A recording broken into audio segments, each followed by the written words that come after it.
Hello and welcome to the Something Gaming Podcast. This is episode 13? 13, right? Oh shit, I forgot to look up what episode this is.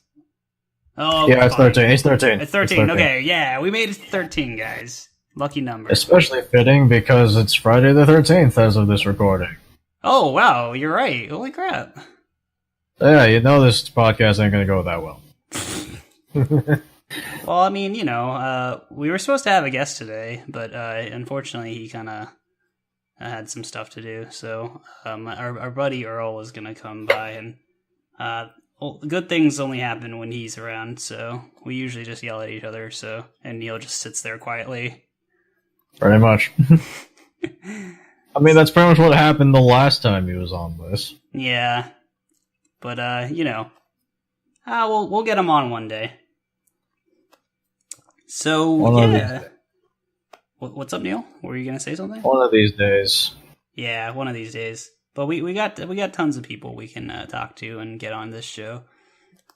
Yeah, we don't normally bring them on for some reason. Yeah, this one was like well, actually, I guess recently I've made a lot more contacts, so now I can get people to do my bidding and do the things that I want them to do. Yeah, sure, why not? Alright, so let's talk about the games we've been playing, because we usually do that. Neil, what have you been playing besides the things that you already play? And by the way, I'm gonna throw a curveball at you. You better not say Siege and the other three things that you always play. Okay, I know about Siege. What are the other three things I always play? You usually say like Overwatch, and then... Well, I don't want to talk about Overwatch today. I already pretty much get the gist of it at this point. Okay, good. So Siege, that game doesn't exist. And what else is the other one? I don't know. What three games? I only know Siege and Overwatch. That aren't me. Oh, War Game's one of them. Oh, yeah. I don't want to talk about that either. Oh, yeah, PUBG. Oh, yeah, PUBG. Oh, well, I want to play that, though, because it looks fun. Oh. But I need a better PC. Unfortunately for you, I've had three games I've been playing lately. What games? Alright, which one do you want first? The one that is the funniest. Funniest? Okay, Doom. 2016. Oh, the 2016. Oh, really? That's cool. Tell me about it. Well, the premise is quite simple. You are basically Hell's version of the Antichrist, and you go around killing all the demons. And it is the most visceral experience ever. If you ever have some trouble and you need to let loose some rage, go get yourself Doom 2016, and all that rage will be released with the sweetest of 8-string based industrial metal. Yeah, I heard the soundtrack a little bit. I was like, holy crap. Oh, it's amazing. The gunplay works extremely well. It runs perfectly on my PC. The combat is, the combat ties in the gunplay, so that worked incredibly well. All the enemies are really varied, and all. It's also not a particularly easy game, or at least not the levels either. So yeah. Oh, you kind of chipped out there a little bit. Can you repeat that? Which part did I start chipping out of? Like 5 seconds ago, whatever you're saying. A little bit of challenge? Oh, yeah, it's a little bit of a challenge, and... Yeah, it can get pretty hard pretty fast. Ah, okay, gotcha. Yeah, that sounds fun, though, like, the challenging first-person shooters. I mean, you don't see a lot of those these days. Yeah, they're making kind of a comeback, especially with the new Wolfenstein coming out soon. Ooh, yeah. I would like to play the original... Is it called New Order? And yeah. The first one for this storyline is New Order. Then the one coming out in October is... Yeah, this month is New Colossus. Okay, gotcha. I'll hopefully... Well, I need a better PC. But I'd like to play Doom, too, because it looks really metal. Oh, it's amazing. Yeah, I gotta get that better PC, I guess I have a PS4, so I could technically play it on those. Yeah, the PS4 will do, but PC is probably the ideal experience, just because it's a very fast-paced game, and you want to be on your toes as much as possible. Well, I don't like playing first-person games, unless it's like I don't Okay, know. I honestly don't recommend Doom to you because this is first person to. Oh no! I don't like playing first person games on a controller. Is what I was gonna say. Oh, okay. Yeah, unless it's like which game I'm gonna talk about later, Danganronpa, which has like a first person kind of view. But that's like really, it's weird the way they do it, but it's okay in that game. So Got it. yeah. So what else have you been playing? Well, I've been playing two what I call niche indie games. Oh, cool. Let me know. The first one is a sequel to one of my favorite games of all time, Cook Serve Delicious 2. Oh wow, yeah, I've seen you play that a lot at like school and stuff. So Yeah, it really is a niche game, but it's one of my favorites because it just pulls you in really well. how's it different from the first game? The way it's structured is different. Like, at the end of the day, you're still running the restaurant all by yourself. You cook all the items, you feed the patron, and you do all the chores because you don't have the money to pay for anyone else. But instead of like a regular story mode, that's a lot more freeform. Like, you still run your restaurant, like I said, but the way you get experience isn't by just like doing certain running days or like doing side missions. This time, there's like multiple other restaurants inside the building you're in that you can work at temporarily. Like, each restaurant has like a different theme. There's your like American fast food joint. There's your Japanese restaurant. There's the Chinese restaurant. The taco stand. What else is there? Does Guy Pizza. Fieri come in and start rating your food? No, but the way this game runs, you can turn into Gordon Ramsay and start swearing everywhere. Really? That's Because funny. like in the old Cooks of Delicious, there's this mode called Rush Hour mode, which will come every day you run the restaurant, like, which is pretty much typical rush hour, lunchtime 12 to 1, dinner time like 6 to 7. I think it's 6 to 7, yeah. And once this happens, pretty much everyone just decides to go to the restaurant and order everything. Because of the complexity of some dishes, it gets rather stressful rather fast. Yeah, cooking games seem really tough, especially like the ones with the like a management aspect to it. Yeah, this one especially, because unlike Cooking Mama is a lot simpler because she asks you to do one thing and you do that. It's not that hard. With this one, you have to memorize keyboard patterns. It's really counterintuitive if all you know about the keyboard is typing words, because nothing is ever in any word order. It's just random letters assigned to ingredients. Sounds like Yeah. an RTS. Not really. with It's a like sim. with the shortcuts and stuff. It's more like a sim game, really. Okay. I was just making a Uh, dumb comparison. Yeah, but they've also changed the food system. Instead of like ordering upgrades for the different foods you can have, you get all the food recipes right away. Okay. Eh.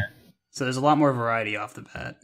Yeah, there's a lot more food. Like, it's also very good looking too. Oh, they Like- improved the graphics? Yeah, the food looks incredible in this game. Well, most of it does anyway. Some of it still looks video gamey, but some of it is like, oh, I want that. Does this game have like an anime aesthetic to it, or? It's not an anime aesthetic, although there is an anime drawing in it. It's part of, like, you can now customize the way your restaurant looks by yourself. It's not just the game will give you a new restaurant design off the bat. You can shape it how you want. Ah. And one of the things you can put up are these paintings. One of the paintings is an anime face. But the art style is like an upgrade from the old Cook Serve Delicious, so that hasn't changed too much. Okay. Well, this will probably be a game I never touch, but I know you enjoy this kind of game, so. Yeah, if you ever need me to stream it, I won't. I was like, oh, Neil's gonna stream, and then you like shot me down as fast as you brought me up. Wow. I mean, I wouldn't mind, but it's gonna be stressful. Is it a good streaming game? A little bit. Like, I think this one's a little better for streaming because of the variety that this one has over the first one. But Gotcha. because, like, with the first one, the most amount of variety you could do was just change the menu. And, like, this one, it's not just changing the menu, it's also working at other restaurants. Hmm. It's Alright. definitely harder than the first one, also. Yeah. Well, that's making me hungry, so Yeah, I don't recommend playing this game on an empty stomach. You will go hungry. you will starve to death because you'll be Yep. addicted to the game and won't get any actual food. Yeah, What's the third game you've been playing? the third game is even more niche than this one, and it's Airport CEO. What the heck is that? You ever heard of Prison Architect? Yes, I've heard of it. It's like that, but you're building an airport. Okay, is it fun? Here's the thing. I enjoy it because I really like weird games. Like games that most people probably wouldn't go for. Like I like Euro Truck Simulator. That's something I like playing from time to time. Euro Truck, that whole like simulator of like driving and stuff is actually getting really popular because people just like the Well, the experience of just like kind of driving a car and trying to be good at driving a car. it's the kind of game that you just get lost doing it because it's a good excuse to like listen to music, like listen to whatever albums you want to get into, maybe listen to a podcast. You will have to like pay attention to the road and stuff, but it's a very good game to just get lost. Ah, interesting. As for Airport CEO, the gist is pretty much that you are the CEO of an airport, and you gotta build your airport. You gotta make it good. Did you make Yeah. your airport good? It took about 20 tries, but yes, the airport actually works now. 20 failed airports, and I finally crafted the perfect one. Well, even though it's not perfect, I think the design that could be a little better, but hey, it works. It's getting me money. You cost thousands of people delayed flights, and they all spammed your call center or whatever. Funnily enough, that's actually what happened in most of the Oh, airports. Jesus. A lot of the flights kept getting delayed. As it turns out, it's because I wasn't hiring enough people to run the ramp agents. So it's just like real life. Yep. How So yeah, accurate. yeah. That's funny. Well, yeah, the game is in super alpha right now, so it's nowhere near ready. Is it a early access? Yeah, like super early access. Oh, that's cool. Well, it sounds fun still. Yeah, it's great for practicing your management skills, but in its current state, you can only really build one airport, and once that gets running, you're pretty much done with that airport. The next thing you can do is just to start another one, see what you can do with the layouts. Gotcha. Yeah, there aren't enough airplanes, there aren't enough jobs to do, there's not enough to go around. I'm sure they'll add more stuff as time goes on. They will. How Definitely far along is it developed? I don't know, I think it works, but it's a little buggy. Like sometimes cars that will like try to deliver cargo or potential passengers and like buses, like they will get stuck on the road. So It's like a 50 or 60%. it's not only that, but also there's a lot of airplanes that could be in the game, but currently aren't. Like in most, you got your standard aircraft, like your you know what a Cessna is? No. Okay, well it's this small airplane that usually like 2 to 4 people fly in. Oh, right. Like a biplane, kind of?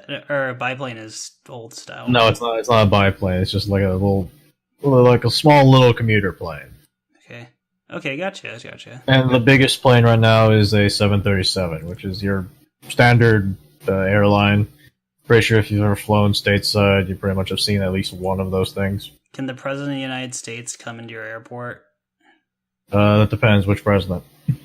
The one we like. Yeah, I'm pretty sure he can come in. Okay.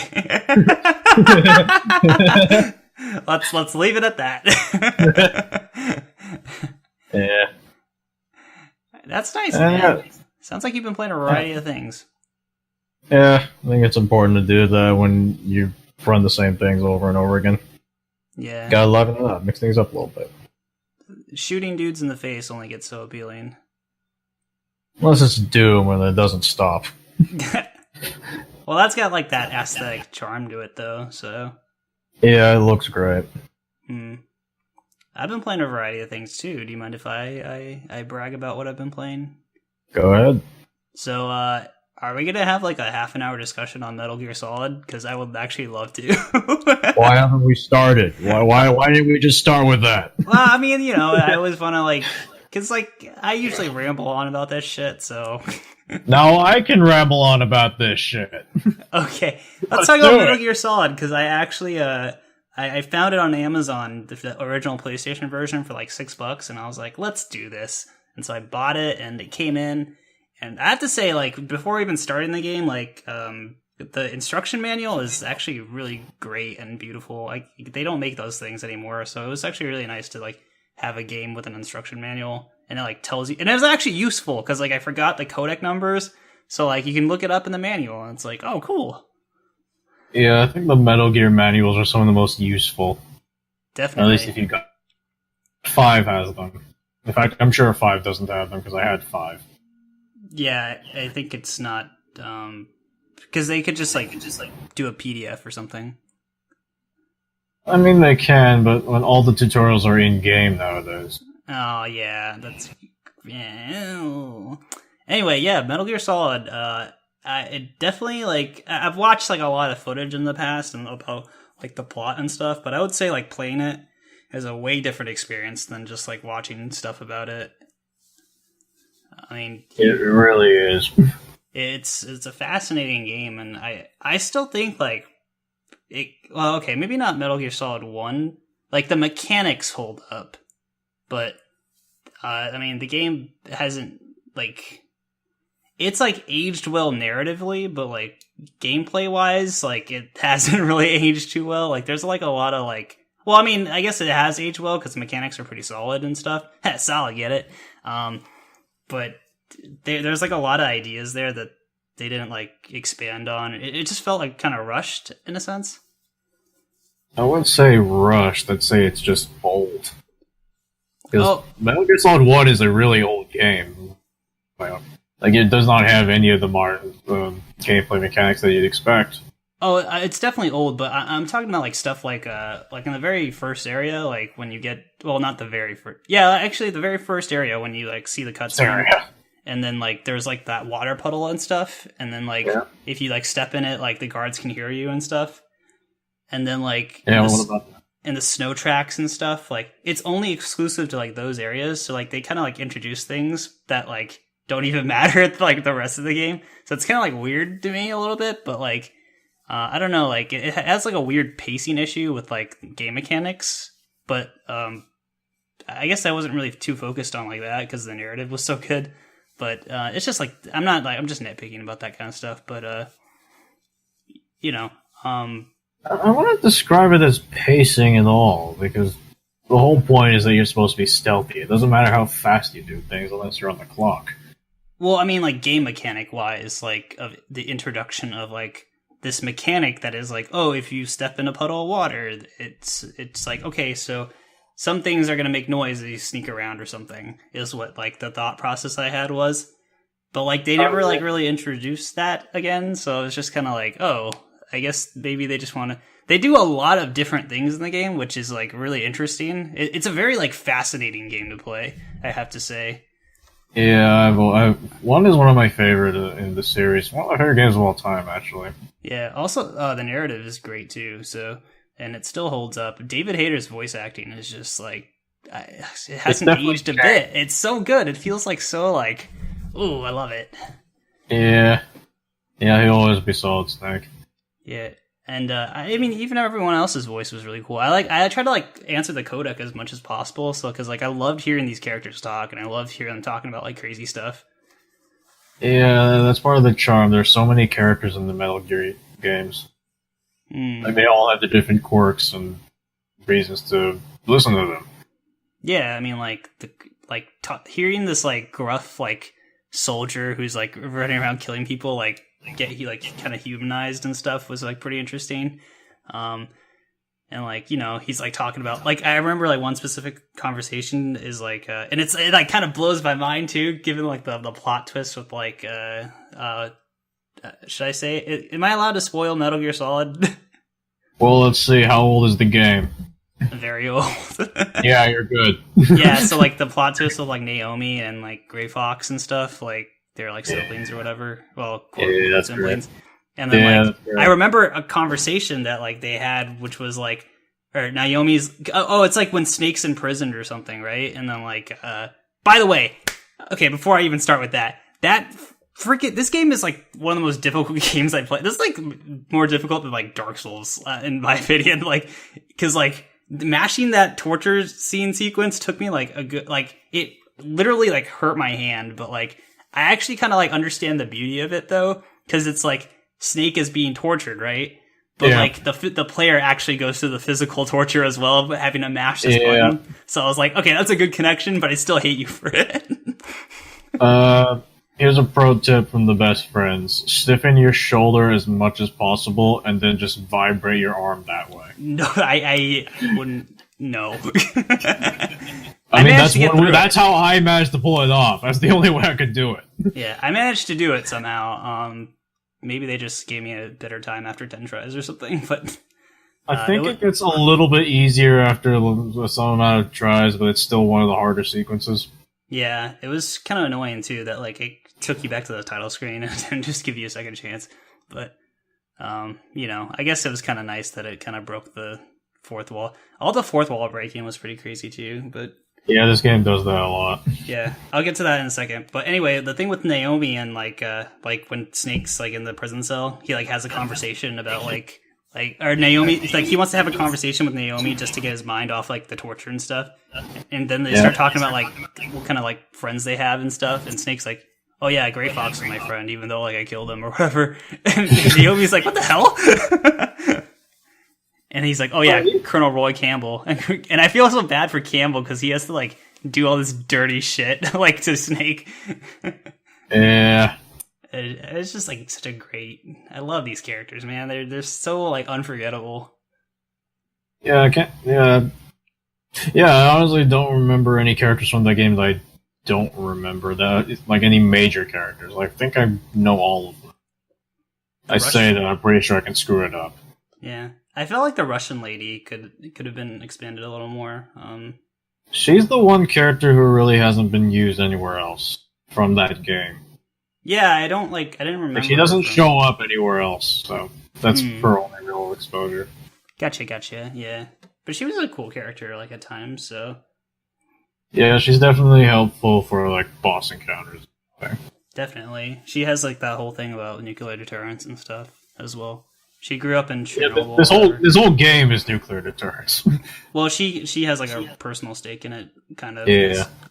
She grew up in that Chernobyl, is it? I think she's from Chernobyl. Yeah, or Let she's me be like sure. in that area or something. Yeah, she's out to avenge the dead children. I don't think that's why she's there. I mean, well, she didn't want that tragedy happening again, basically. Yeah, that's true. Yeah. Anyway, but going on like the game difficulty thing, it's just the game's like so like freaking hard. Like, I think like the point where like I died the most and I probably spent the most time was on the actual Metal Gear Rex, because like I did not know how to beat this thing. It was like super tough. Well, it is supposed to be the weapon to surpass all weapons. Yeah, I was gonna say, like, I guess it makes sense that it's. I also did difficult. say to save up your Stinger missiles. I didn't have a problem with ammo. I just had a problem like figuring out how to avoid like the like attacks and stuff.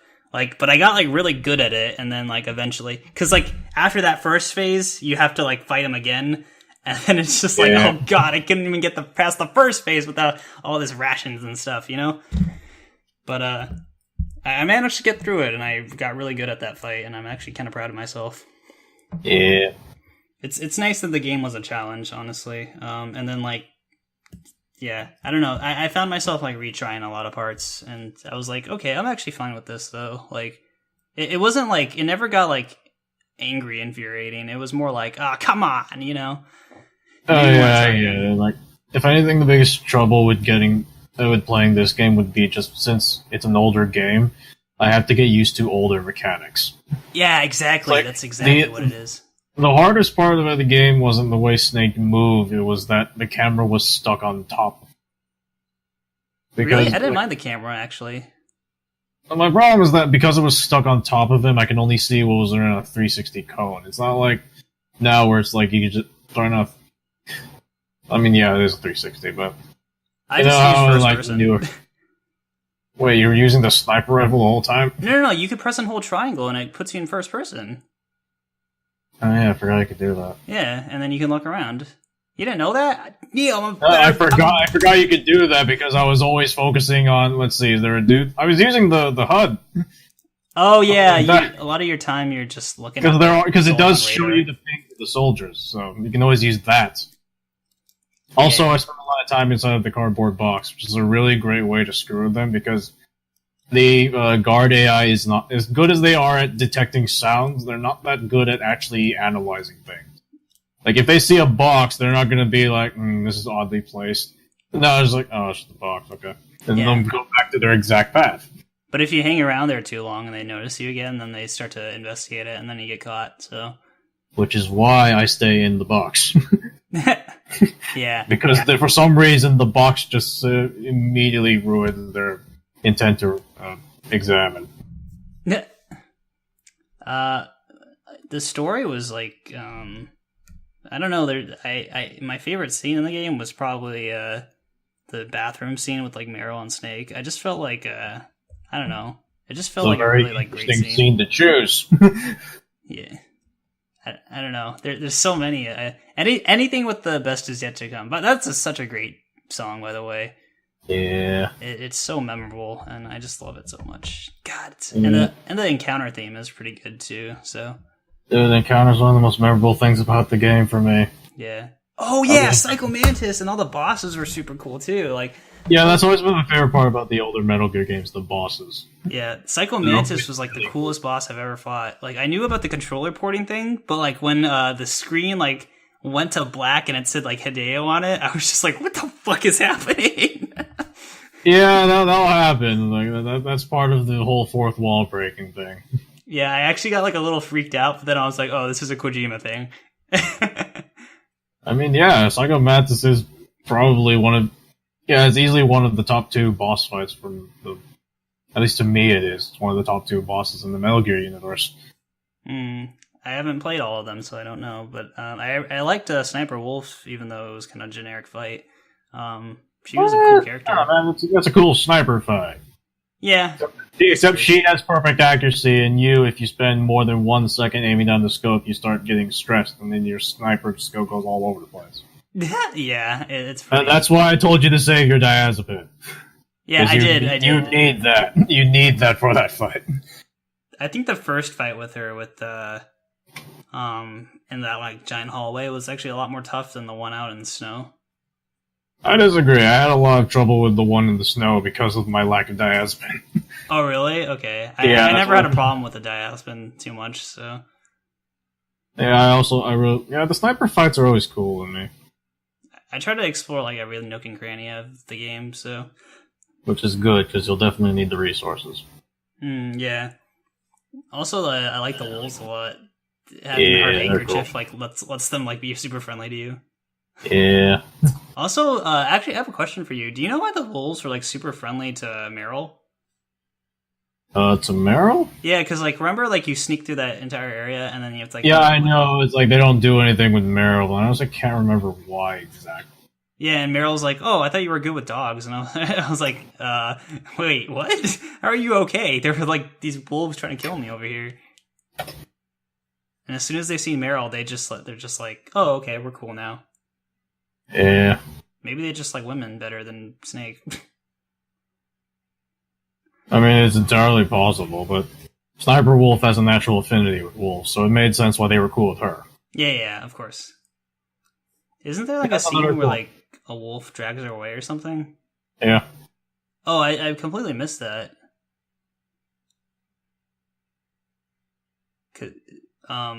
When does that happen? How do you trigger that? There's like a bunch of hidden stuff in the game I don't know anything about, actually. Yeah. Do you know? You don't know about it, do you? Neil?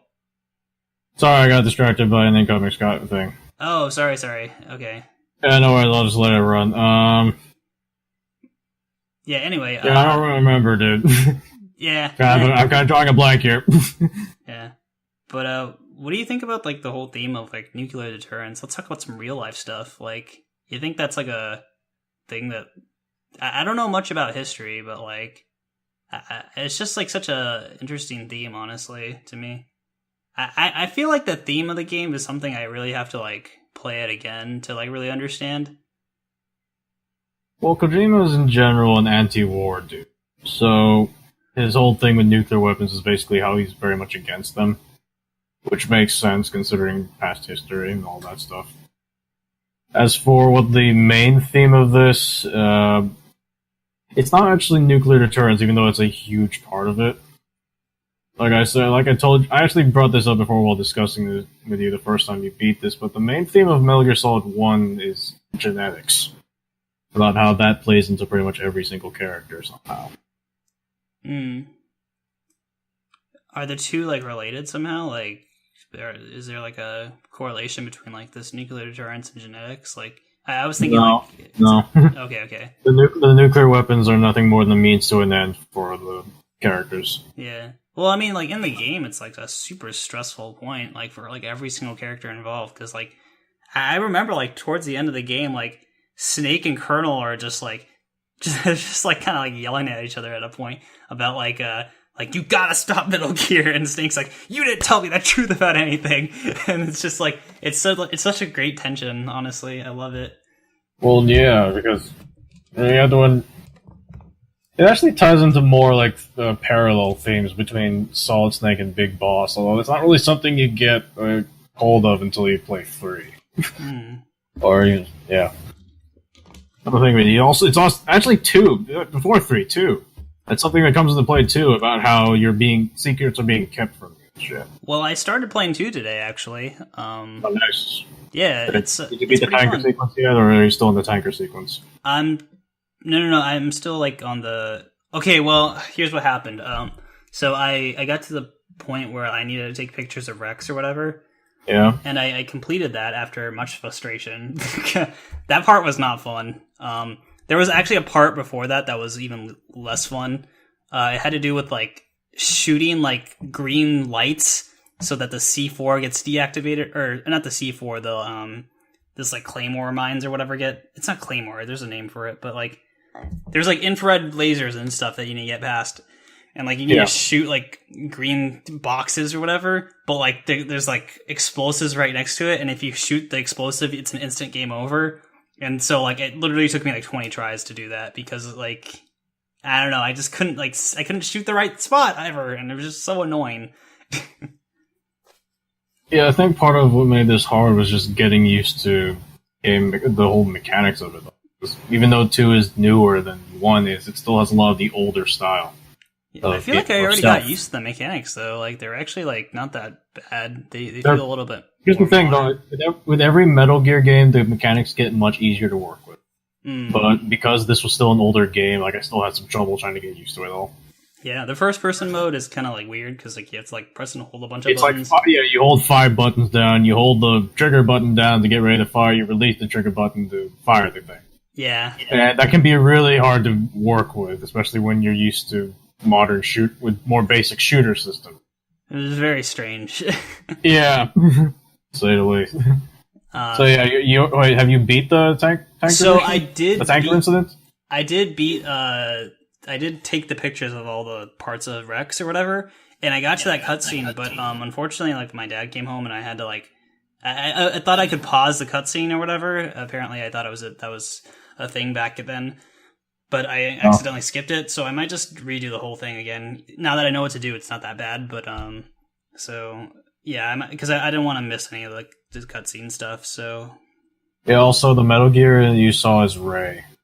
Ray. Sorry, Metal Gear. Yeah, Ray. Rex is the big blocky thing. Yeah. Ray is like the fish-looking thing. Yeah, Ray is the one that looks really. Well, they both look pretty badass, honestly. I think Ray looks scarier and Rex looks cooler, if I'm being honest. Yeah, well, I know in 4 you have a freaking Power Rangers fight with both of them, right? Oh yeah, it's one of the best fights. I love that fight. You have a mecha fight with that's so cool. You're gonna have to play 4 soon because there's a lot of fun things you'll see in that game if you come to appreciate the series. Like Yeah, that's the most fan servicey of all the games, if anything. I need a PlayStation 3, I guess. Yeah, yeah. You kind of. I wouldn't mind, honestly. There's a lot of games on the PlayStation 3 I would love to play. I'd only get another one again just because I want to play Metal Gear again. Yeah, they have that whole anthology there. Yeah, that's a PS3 thing, and I don't get that. Yeah, I doubt Konami's gonna do anything with Metal Gear anymore, besides make shitty spin-off games. Yeah. Metal Gear Survive, it's like... Oh, fuck off. What is that about? Basically, at the end of Ground Zeroes, for some reason, in an alternate universe, a portal opens up. So whoever was not killed by the Special Ops dudes sent to Mother Base got sucked into the portal, and now they're in a world with crystal zombies, and they have to survive. Are you fucking for real? Yeah, they're trying to do the Kojima thing, but they're completely missing the point. What the shit? That sounds so weird. Again, there's a lack of self-awareness that Survive has that the other Metal Gears totally had that made it work. Yeah. I don't think Survive is getting the point of the wackiness of Metal Gear. They should have just tried something new. Well, they're Konami. They're ongoing. Yeah. I don't know why I'm playing Yu-Gi-Oh! Still. Anyway. So yeah, Metal Gear Solid 2, I'll let you know more about it maybe next time we do a podcast. I'm having fun, though. It's like, mechanics-wise, it's pretty interesting. I'm actually surprised, like, how detailed the places and environments are now. And it looks like there's, like, a lot of, like, neat little things you can do. Like, now you can, like, hold people, like if you point the gun at them when you're behind them, like, you can tell them to, like, freeze or whatever. Which is pretty interesting. There's a lot of neat little things you can do there. Yeah. Oh yeah, the rain looked really fucking cool, like on the ship. That's a really great detail. Like, I don't know how they did it, but it looks really good. There's something that Metal Gear games can always be reliable for. It's looking really good. Yeah, it's really great. Like, it's one of the more reliable aspects of the Metal Gear universe. That's what I was saying. Like, I actually really like the way Sons of Liberty looks. It looks it looks great. Yeah, it's a great looking game, especially being an early PS2 game. Oh, when was this game released compared to 3? 2001. Oh wow. Oh, well, that's like 2 years after Metal Gear Solid 1, right? Because Solid was 1999. Yeah. Damn, that's a really big improvement in a short amount of time. Sorry, 1998. 1998? Oh. Yeah, that was Metal Gear 1. So, like, 3 years? Damn. That's still, like, a big improvement. That's not bad. Especially since Kojima is known for taking his time with making things. Yeah. Maybe they just had a lot more to work with, like, experimental-wise. So, like, they just tried a bunch of stuff.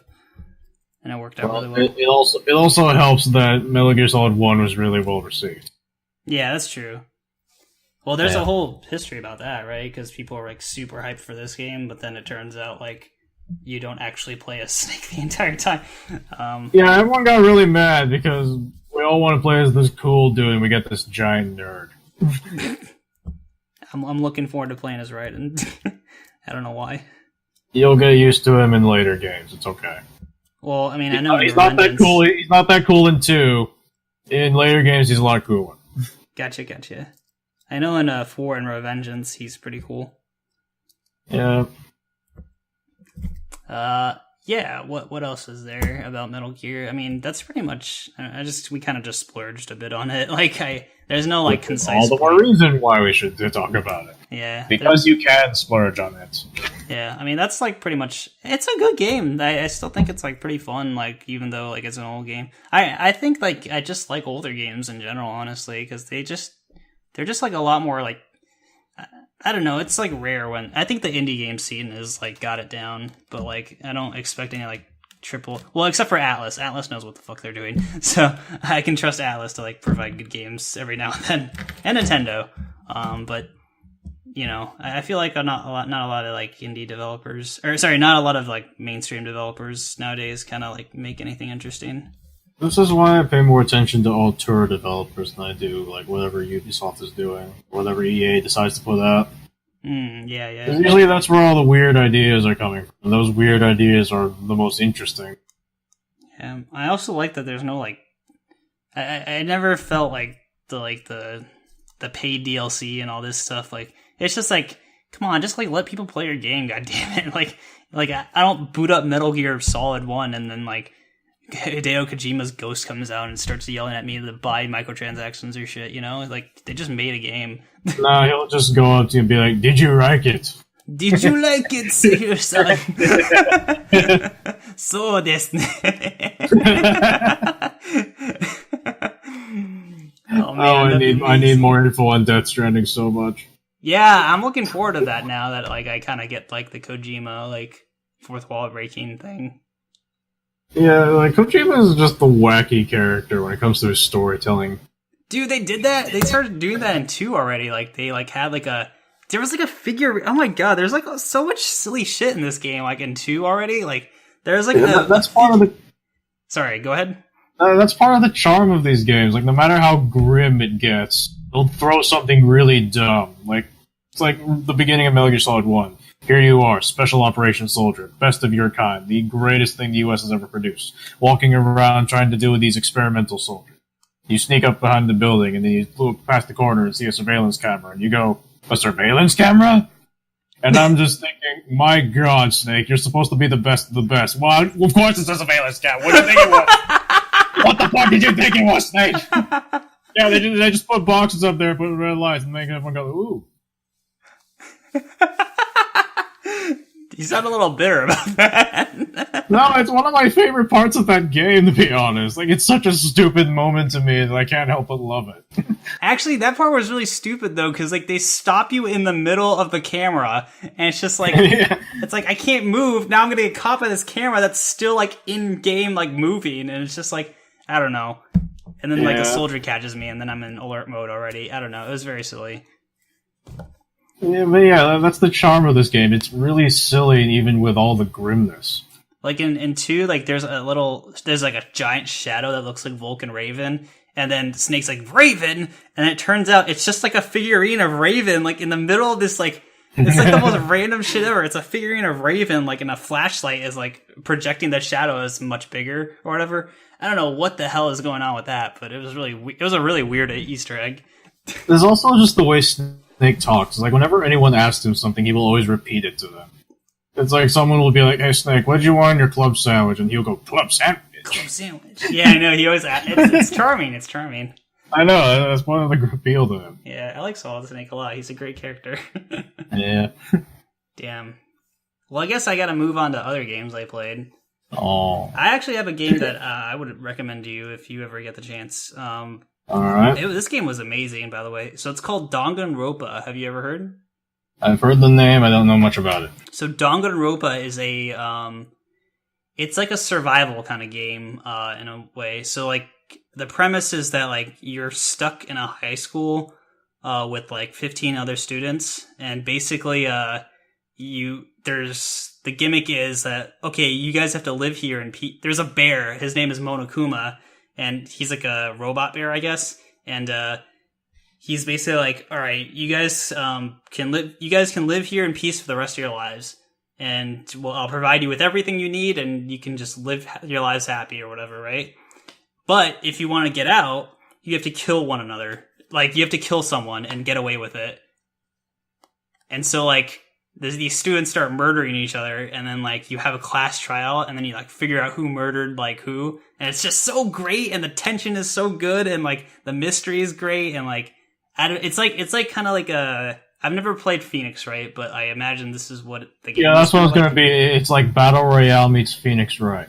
Yeah. It's a really good plot too. Like, I did not expect some of the twists and turns in this game. It was really fascinating.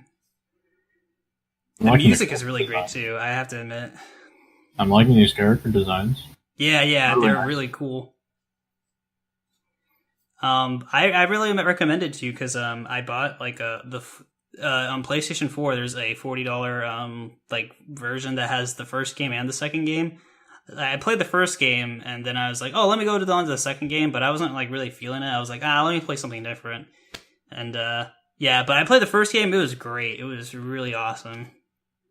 I don't want to give too much away. It's kind of like one of those games you have to play yourself to like really appreciate. Just because I don't want to spoil everything, but you know, it's got like really interesting mechanics and it's pretty simple at the end of the day, but it's pretty nice. I like it a lot. I don't want to talk about it too much because, it's something you should go experience for yourself. I know a lot of my viewers love that game, so. Alright, I'll take a look into it. Yeah, I recommend it, Neil. You might like it a lot. Ooh, PSP. I need to find mine. Is it for PSP? One of them is. Oh, cool. Is it called Trigger Happy Havoc or something? That's the one. Yeah, that's the very first game. Ooh, it's also available on the Vita. Nice. Yeah. They ported all the kind of versions. So, well, now I have to go to Japan just so I can get myself a Vita. Import all my games, learn Japanese that way, and then when I try to speak it, it's all horribly broken. I want a Vita just for Persona 4 Golden. I want to try it. Maybe I should save up.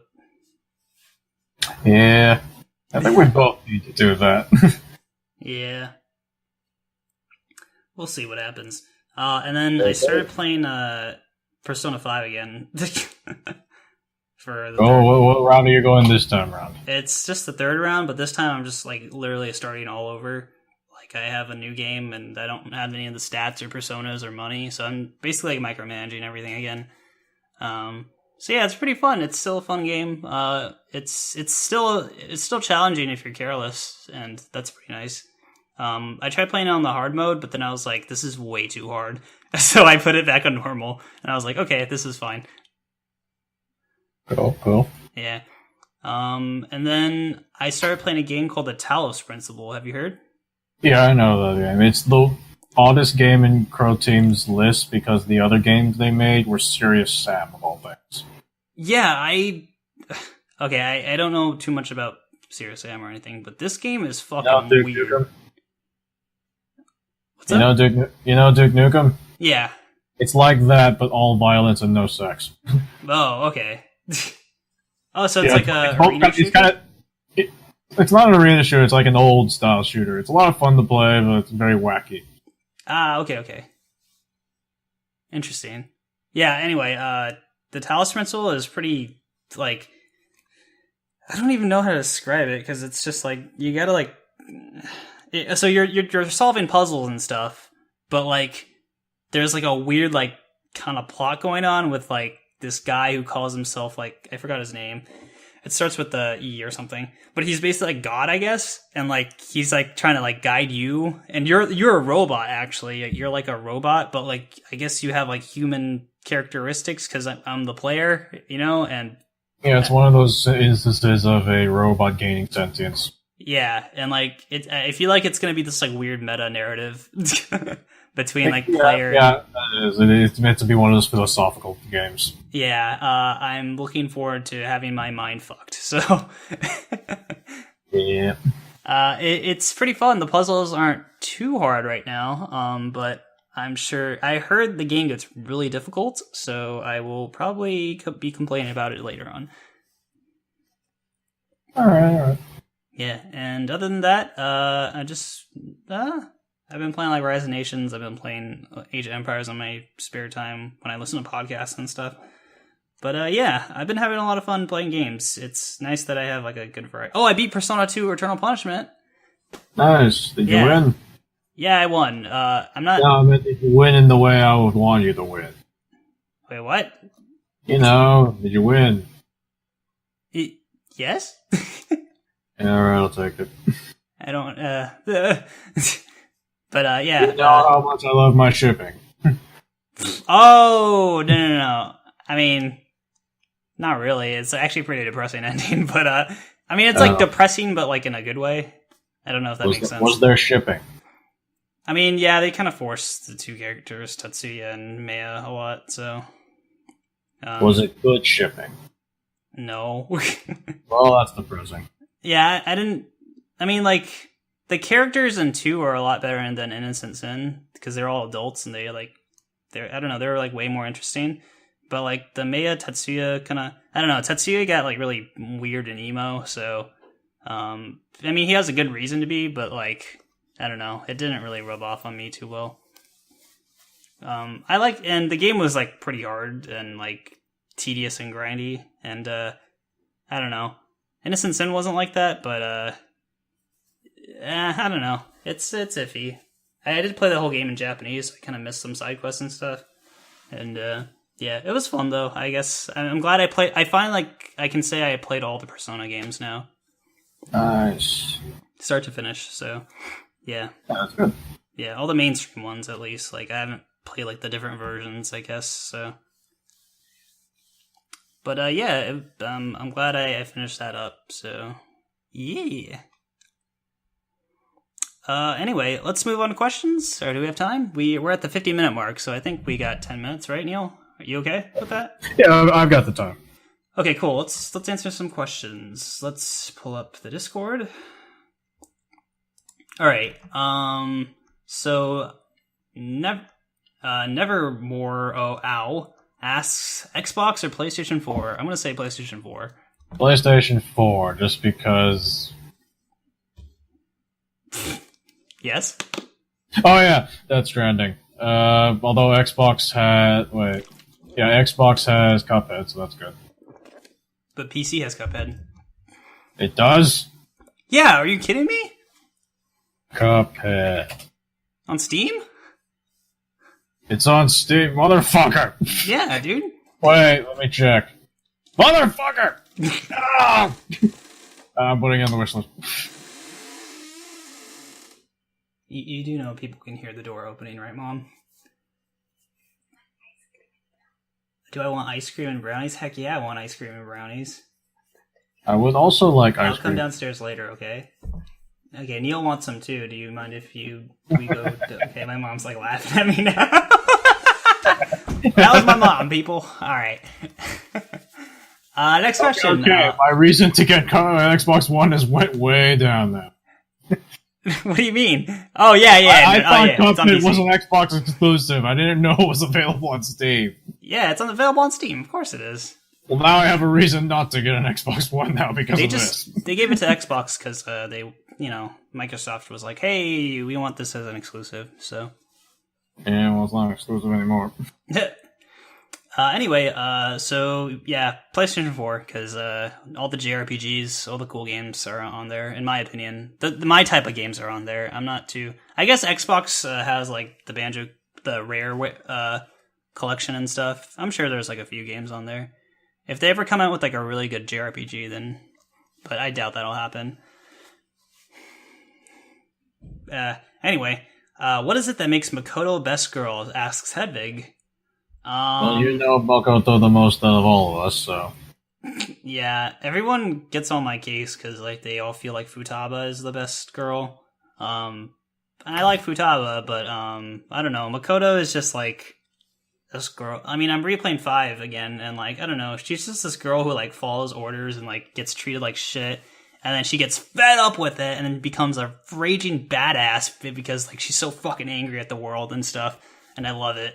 And then she's super smart, she's sexy, she's got like just I don't know, she's a fighter, you know? This sounds like the like over the top rendition of what Yukino from Origairu should be doing. Pretty much, yeah. Because yeah, everything you described is like what Yukino I think could be. Yeah. Makoto is just like a strong, independent, doesn't give a fuck, punches people in the face and doesn't deal with people's shit. I mean, she gets scared like a girl does. I didn't mean to say that. Wow, did you just assume? I mean, you know, like, okay, she gets scared like, you know, anime girls do. That's what I meant. But, you know. I think a better term would be she gets scared like people do. Yeah, you know, like I'm digging myself like human beings. Yes. Neil, thank you for actually being the high ground. I am a piece of shit. I acknowledge that. I didn't mean to say it like that. Please don't forgive me. I love women. Everyone's equal. Yes. Fuck. I didn't mean to say it like that. I really mean that. Look, I'm just messing with you at that point. I know, but I'm upset at myself. No worries. Prince Spirit Wolf asks, "What's the deal with airlines food?" They need to make food for a bunch of people, and they need to put it on airplanes, so it doesn't always end up that great. I feel like they just need to be more accommodating. Yeah, like, non-American airlines are much better with their food than American ones are. Really? I'm not just talking about this is from experience, because, well, yeah. This does come from experience, personally. I mean, I've also heard better things about, like, say like a Japanese airline. I hear good things about their food, but like I don't hear the same about. If my animes are correct and my research is correct, they will always have a menu that has one of two options, which is the Japanese option, or with Japan either around this time, or the Western option, which is what does the entire world that's not Japan eat? Hamburger steak. Okay, so that's what's up with airline food, I guess. I don't know how to answer that. I never thought it was awful. It's just not great. I haven't eaten airline food in years. I usually have to bring... I don't know if you can. It's like you might have to bring stuff. Probably can't. Yeah, you might just bring something from the lobby. Yeah, or, I just bring my own food sometimes. I mean, airports are getting more accommodating with all them food options. Yeah. Right? So that's good. Well, if I ever travel to Japan, hopefully I have a comfortable... When I'm not freaking out about being on a plane, I hope I can enjoy a good meal. So just remember, in the plane, you can watch Shin Gojira, and you can watch Godzilla destroy Tokyo. Oh, dude, I would love to watch Shin Godzilla so bad. Yeah, just think about that while you're on the plane. That's kind of a morbid thought, though. Oh, okay. Well, there's the alternative. You bring a Switch, and then you put Doom. Is Doom on the Switch? It's going to be on the Switch. What the heck? That's a strange. Come to think of it, I think Wolfenstein's also going to be on the Switch. That's very strange. Oh, that's great. It's like, oh yeah, for kids, right? Yeah, exactly. It's perfect for kids. All right. Hibiki Kuze asks, "Will you ever play Giten Megami Tensei on stream?" I don't know. I'm kind of burnt out on JRPGs right now, but someday maybe? I don't know. We'll have to see if it's... I don't have a lot of experience with the Shin Megami Tensei games, but I have a lot of experience with the Persona series of games, which is now its own thing, so... Yeah, we'll see what happens. I don't know. That's always a hard question to ask, honestly. or hard question to answer, sorry. I mean, it's really up to you, because you have all the power when you want a streamer. Yeah. Like, the only time you give them the power is if you ask, like, what would you like me to stream? Because at that point, then you're giving your audience the power. Yeah, I don't know. It's, I just have to be in the mood for it, too, I think is another thing. I just gotta do some, soul searching. Might I recommend Cooks Are Delicious, too? It's a great streaming game. How much is it? It's like $13, I think. That's pretty good deal right now. What? I'm just kidding. Maybe. I don't know. We'll see. It has to be a game I'm legitimately interested in, streaming and playing. So. Yeah, okay, that's fair. Yeah, but I want to work on some other videos too. I want to go back to playing itch games and stuff. That might be kind of fun. I don't know. I like to vary it up sometimes. Is what my thought process is, kind of. Yeah. Prince Spirit Wolf asks a bunch of questions. What color is my underwear? Purple. Blue. Alright. Yeah. Okay, where's Mr. Krabs? Can you feel it? Can you feel it now, Mr. Krabs? Can I just say SpongeBob, seasons 1 through 4, really good? Oh yeah, SpongeBob was great back in the day. Now it's not. Yeah, now it's just shit. Yeah. This is what happens when you run a cartoon way longer than it should be. Yeah. That's why I like a show like Gravity Falls. It has a start and an end. Yeah. Oh yeah, Gravity Falls. I love that show. Yeah. I haven't watched all of it yet, but I watched parts of the end and parts of the middle and parts of the beginning, so it's a good show. I like it a lot, and it just kind of feels like it was well thought out and well done. It really was, and I actually really appreciate that they ended. Like, as much as I would have liked seeing more adventures of this, I feel satisfied with the way they stopped. Yeah. Having an ending is a good thing.